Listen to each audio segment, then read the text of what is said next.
So Yeah. it's by little baby steps of stepping outside your comfort zone, that we experience growth On personally. on that serious note, then there's a TED talk called "Teach Girls Bravery, Not Perfection," where the woman giving the speech asserts that boys are habituated to take risks daily, all the time, and by the time you get to an adult, that's what I mean. It's fun for me because I'm diving into another game, whereas habitually conditioned women have a much more of a consequences perspective, I always find. Right, Inga, do you want to go? You want to say goodbye? Yes, I was actually typing something, but I agree, Lynette. And Jonathan, this is why when you say, let's do something, even if I don't know what the heck you're saying, I'm there. Because even until I joined the school, I didn't know what was going to be happening, but I'm here because I know that that you always add so much value. So thank you for inviting me, and thank you, ladies. It was a wonderful conversation.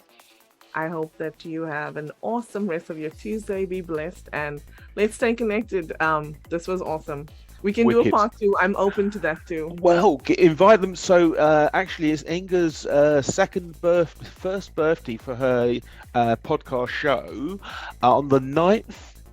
It was last week Friday. But you're doing two but parts. I'm gonna do a part 2, Yeah. and you weren't able to come. I'm relaying the message. So it's on the 9th between I've forgotten the details 9:30. now.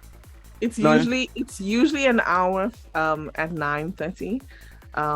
However, this past week it was almost 3 hours, Jonathan. Yeah, and half the people couldn't even come. So they can come along to we can all chat on the live. Do you want to? Yeah, okay. Yes, Well, you've I'll got all the connect details. with all of you. I'll Yeah. connect with all of you. But Sweet. take care, be blessed. Thank you for an awesome conversation. Looking forward to getting to know you all. Take care. Bye. See ya. Bye. Bye. Yeah. How exciting! So the fear that stops all of us from being all the things we can be. What, Lynette, in your experience, led to that ability to build that strength? Oh, wow. That's an amazing question. And also, I'm going to answer it. Then I want to double back to something that Leanne said about abstract art. So please, y'all remind me if I forget. But gosh, the strength came from, I think, my upbringing, being, a darker skinned girl being born in the deep rural South. You learn bravery really quickly. You know what I mean? And you give yourself permission to be yourself.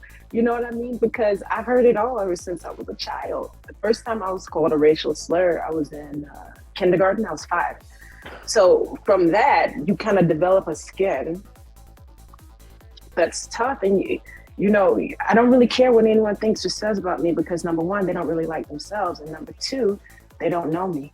So with that strength and fortitude, I take it to my work.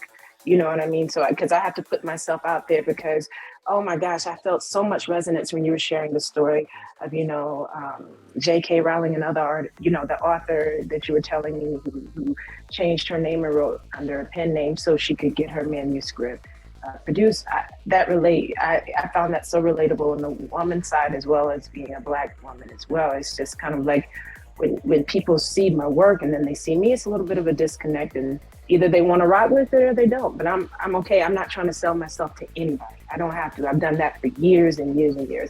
As long as I make myself healthy, as long as I make myself happy and I'm healthy, and I'm not, affecting anyone else. That's where I land. I don't really take it past that needing to be someone's standards or anything. So that's where my personal strength and fortitude comes from. And just really quickly, just to circle back to the abstract, I read a lot of plays in my days. I had to, But there's one playwright that always comes to mind, Eugene Ionesco. He's Romanian French playwright. Well, he was rather. He's since passed on. But anyway, the reason why I remembered him was because his plays were so abstract. It included the characters just repeating things over and over and over again. And at first, when we were introduced to it, we were like, what the heck is this? I ended up loving it. He wrote the play Paul Soprano. But anyway, I bring that to mind to circle it back to the conversation to say this, that only people remember those who are outside of the box. Well, I typically remember those who are outside of the box, those who dare to color outside the lines, if you will. And so to bring it all together, that kind of coincides with the strength of it, because your bravery will make you be memorable and be the thing that makes you stand out from the rest. So that's my answer to the question. That is a brilliant answer to the question.